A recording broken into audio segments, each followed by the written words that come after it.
puisque la ficelle conductrice de ce week-end serait nos questions. On s'était dit qu'on aimerait bien commencer sur un échange avec tout le monde sous une forme assez spécifique qui s'appelle la quescution. Qu'est-ce que c'est une quescution? C'est une discussion où on peut intervenir que par forme d'une question. Il n'y a aucune affirmative et surtout pas des affirmatives dissimulées, genre vous ne pensez pas aussi que, et voilà, je déballe tout, des vraies questions. Ce qui est important dans cette forme de discussion, on pose une question à la fois, on attend au moins 4-5 camarades avant de reposer une question. C'est chaque personne qui pose une question, qui prend soin à qui je passe le micro. Les questions, elles défilent comme ça et elles permettent, en défilant, de construire un commun de quelque chose, quoi. Donc la question qu'on va essayer de résoudre toute la matinée, c'est qu'est-ce que l'éducation populaire? Et donc avec Anne, on s'est échangé plein de petites questions on se demandait qu'on allait poser. Et du coup, je pense que je vais vous poser comme première question la première question que Anne a posée sur le papier, qui est: est-ce que éducation populaire veut dire que le peuple doit être éduqué? Est-ce que l'éducation populaire est une forme d'éducation? Éducation populaire, partage et échange des savoirs ou partage des capacités à produire soi-même avec les autres le savoir. Est-ce qu'il n'y a pas une contradiction à dire à la portée d'eux et échanger? Est-ce que le peuple est capable de s'éduquer?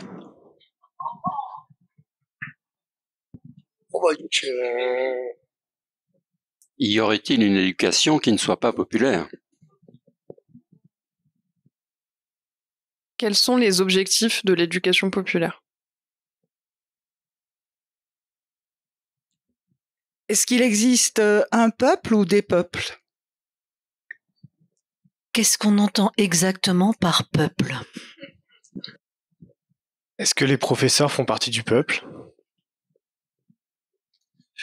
Est-ce qu'on peut faire de l'éducation populaire avec des gens qui sont exquintés par le travail? Quel est le rapport entre éducation populaire et pédagogie critique? On va être court en micro. Non, vas-y. Quels sont les inconvénients de l'éducation populaire? Ah ouais?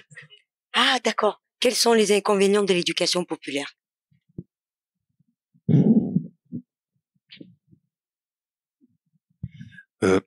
Est-ce que dans ce que j'ai entendu tout à l'heure sur la présentation, réseau salariat, c'est quelque chose qui est infini pour faire éducation populaire, faire réseau comme le mycélium des champignons?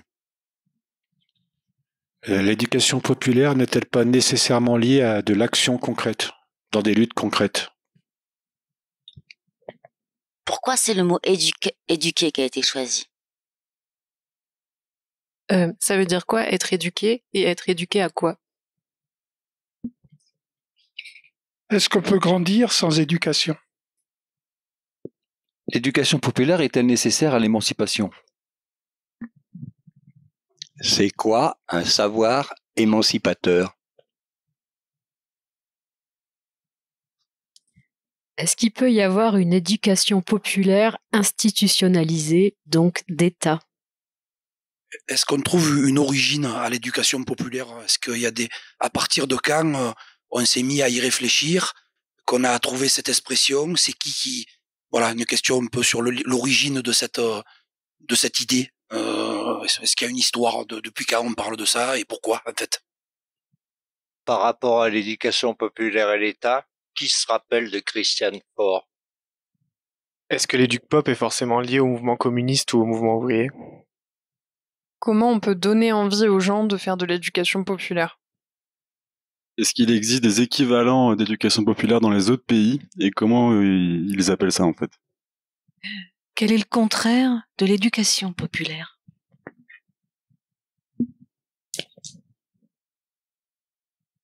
Existe-t-il une ou des éducations populaires? Est-ce que l'éducation populaire est-elle forcément nécessaire à une révolution sociale et économique? Est-ce que l'éducation populaire s'est décidée? Quel serait le système de partage des connaissances dans une école populaire? Réseau, comment ça fonctionne? De local au plus global, ou c'est vraiment très distribué, il n'y a pas vraiment d'idée générale? Est-ce que dans l'éducation populaire, on peut entendre de l'accompagnement, faire avec? En France, en tout cas, il y a plusieurs mouvements d'éducation populaire. Est-ce qu'ils poursuivent toutes les mêmes buts? Est-ce qu'il y a des convergences ou est-ce que c'est déjà des freins? Est-ce que l'éducation populaire, c'est une éducation permanente? À ne faire que nous poser des questions, faisons-nous de l'éducation populaire? À qui on s'adresse? Bon, Anne, tu vas dire que c'est encore pas une question. Hein. Qui a dit en 1876 à Saint-Dié dans les Vosges, par l'école, nous fermerons définitivement l'ère des révolutions? L'éducation populaire est-elle antiraciste?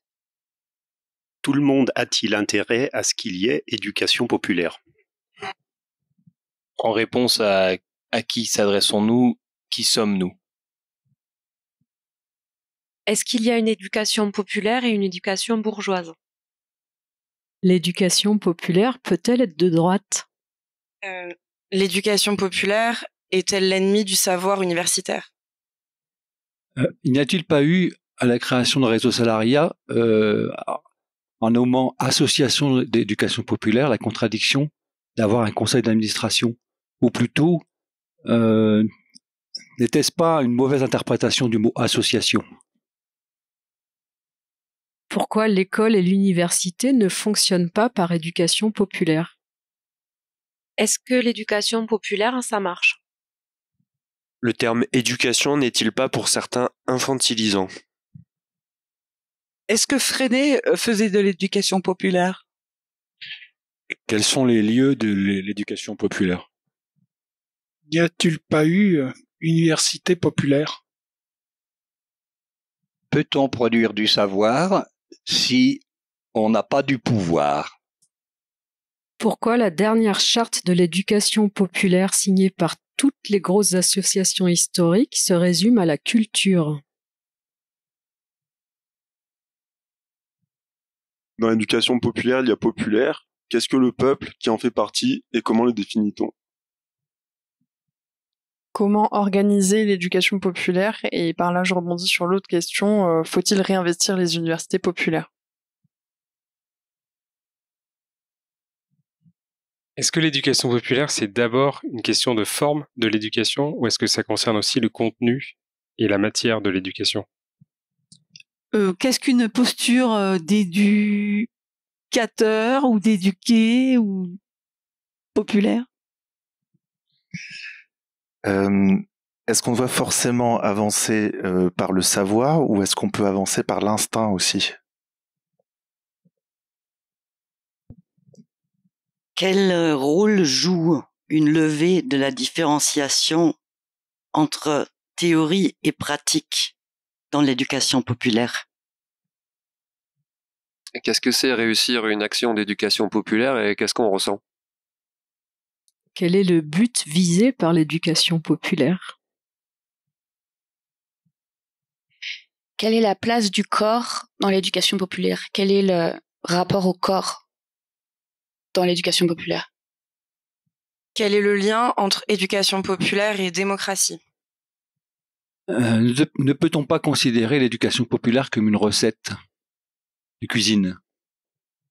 Est-ce que l'éducation populaire est nécessaire pour s'émanciper?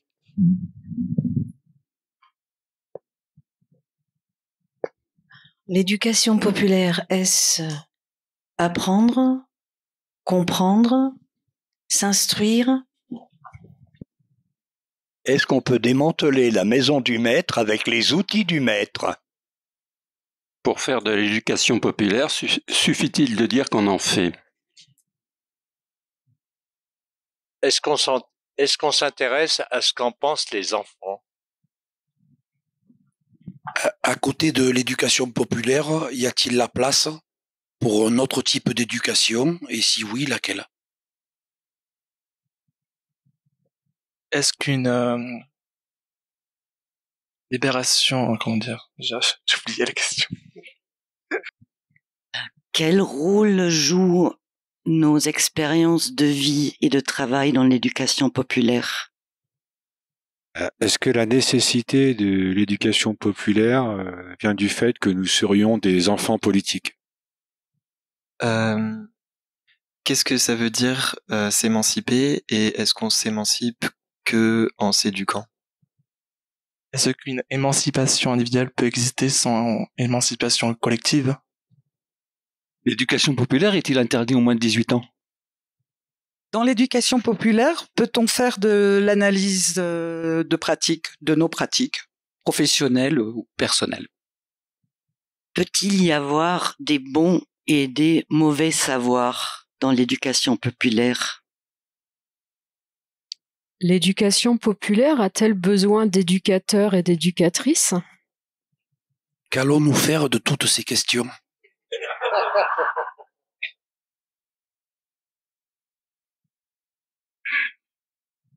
Dominant, dominé, quelle place dans l'éducation populaire?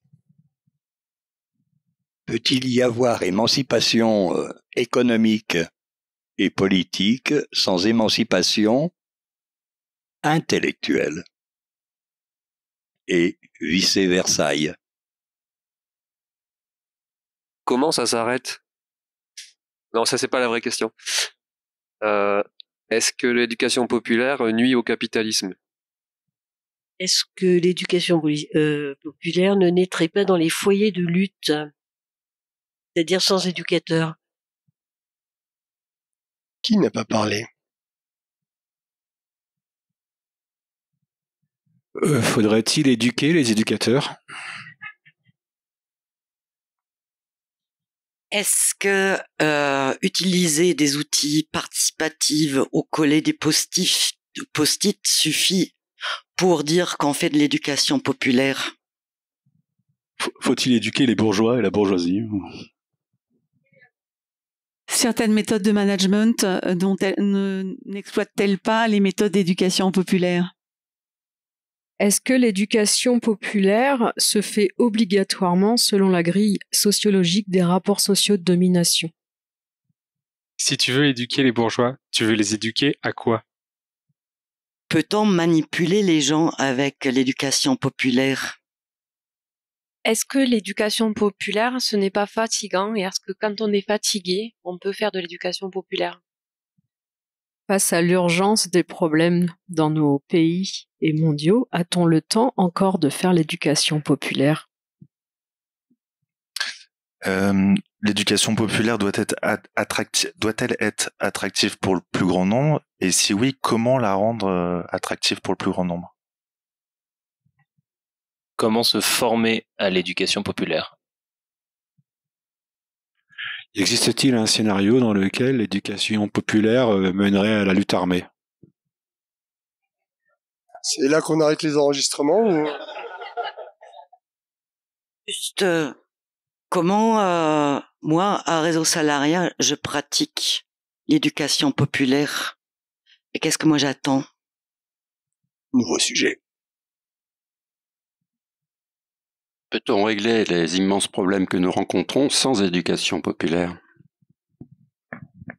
Si on se met en position d'éducateur populaire, est-ce qu'on ne fait déjà plus de l'éducation populaire?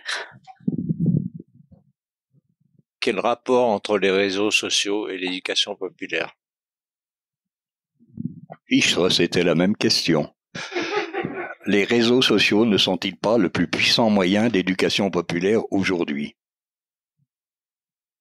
L'éducation populaire n'est-elle pas un travail à temps plein? La formation professionnelle continue est-elle de l'éducation populaire? Est-ce que l'émancipation que vise l'éducation populaire est un désir universel? comme le mycélium tout à l'heure, est-ce que la nature ne fonctionne-t-elle pas déjà en éducation populaire? Dans une société de classe, est-ce que le désir universel existe? Est-ce que le peuple veut se faire éduquer? Est-ce qu'il peut y avoir de la psychologie dans l'éducation populaire?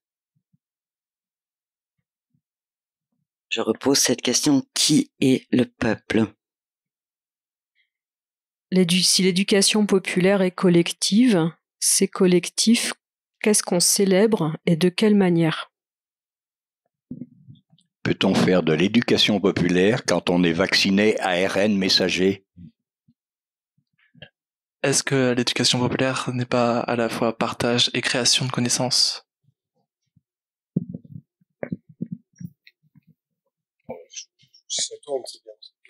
Bon, ça va être la dernière. Partager les connaissances ou apprendre à les produire? Est-ce que nous sommes vraiment une association d'éducation populaire?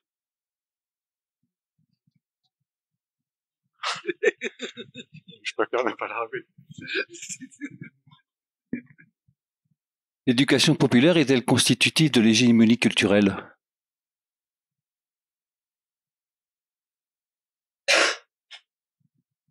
Qui veut éduquer le peuple? Qui veut éduquer le peuple? Est-ce que l'éducation populaire s'inscrit dans la non-violence? On peut recommencer à enregistrer. Quels sont les intérêts pour éduquer un peuple?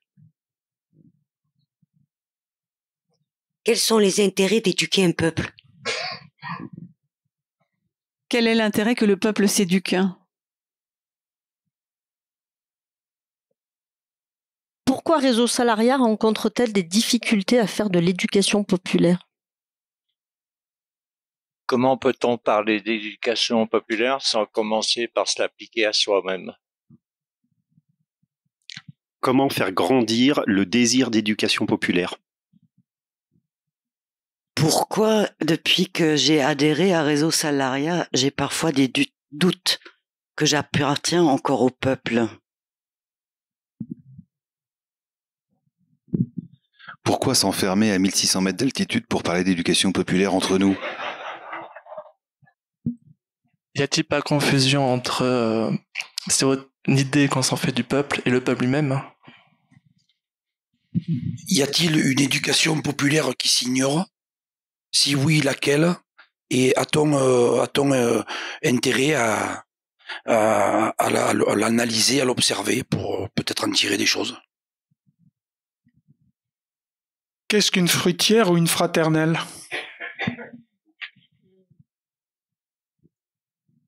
C'était un peu pour répondre du tac au tac. Des fois, ça peut être intéressant. Ça, c'est une copine qui l'a dit il y a plusieurs passages. Pourquoi Schneider, patron des forges du Creusot, et Dillinger, patron des patrons dans les années 1980, font-ils un voyage en Angleterre pour voir comment les ouvriers anglais font du meilleur drap et du meilleur acier que les ouvriers français? Réseau Salariat a-t-elle des difficultés à faire de l'éducation populaire? Existe-t-il de l'éducation populaire quand il n'y a pas d'école? Si la psychologie a une place dans l'éducation populaire, ne s'agit-il pas de lever les complexes qu'on peut avoir et de rendre chacun légitime à cette pratique, à la pensée en général et à la critique en général? Alors, je ne sais pas s'il y a un historien, justement, de l'éducation populaire, mais quelles furent les premières formes et comment ça s'est passé pour savoir, comment ça se passait sur les premières formes d'éducation populaire. Quelles sont les batailles gagnées par l'éducation populaire?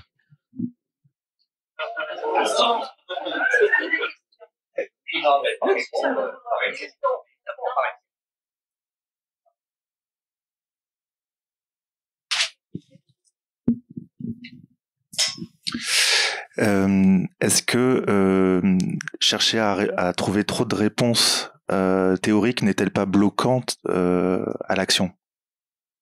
Est-ce que la sécurité sociale est-elle un produit de l'éducation populaire? Est-ce que tout le monde a posé une question parce que moi j'ai faim?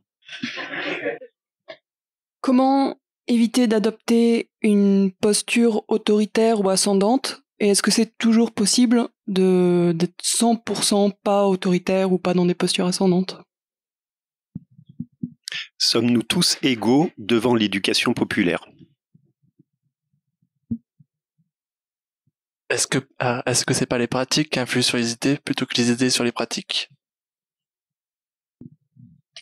Quand on mène la révolution communiste, une révolution communiste non autoritaire, est-ce que finalement l'éducation populaire est presque la condition primaire, première, ou est-ce qu'il y a une condition qui prime sur s'éduquer populaire, l'éducation populaire? Est-ce qu'il y a quelque chose de plus fort quand on est dans cette lutte de classe?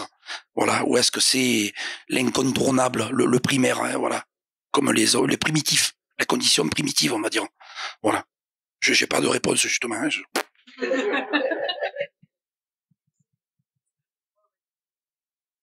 Peut-on espérer une émancipation si on a une approche d'éducation populaire qui n'est pas matérialiste?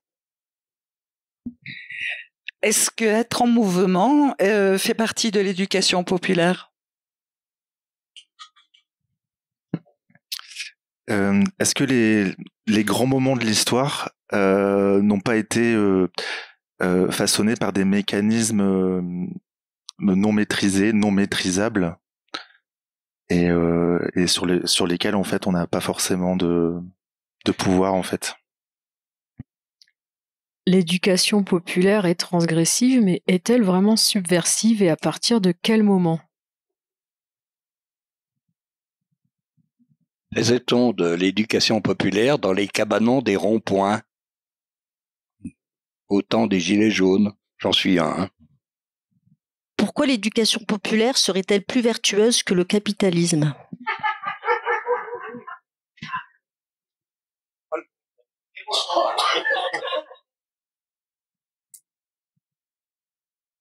Effectivement, je pense que les gens vont commencer à avoir faim. Et s'il y a des dernières questions brûlantes, on peut en prendre encore 4 ou 5 et après on essaiera de conclure l'atelier.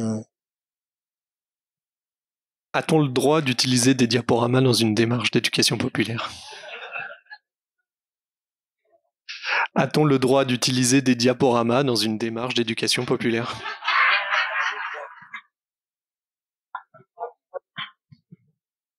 Est-ce qu'il y a des moyens de créer des budgets de la comptabilité de manière sous forme éducation populaire?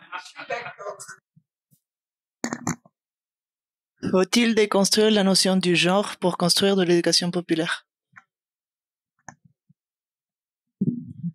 Comment faire naître le désir de comprendre? Si on voulait changer l'expression éducation populaire, qu'est-ce qu'on mettrait à la place? Est-ce que l'homme n'est pas naturellement curieux et c'est le système qui l'opprime à l'exprimer? Pourquoi y a-t-il besoin de créer des espaces pour légitimer nos paroles et nos analyses?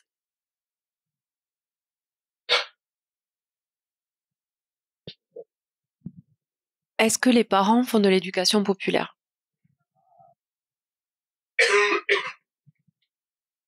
Est-ce que les parents peuvent faire de l'éducation populaire politique?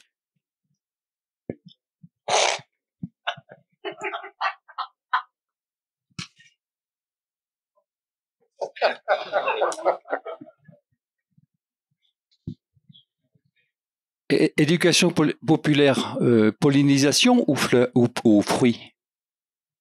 Est-ce qu'on reste sur cette phrase poétique pour conclure? Je trouve que c'est plutôt chouette de...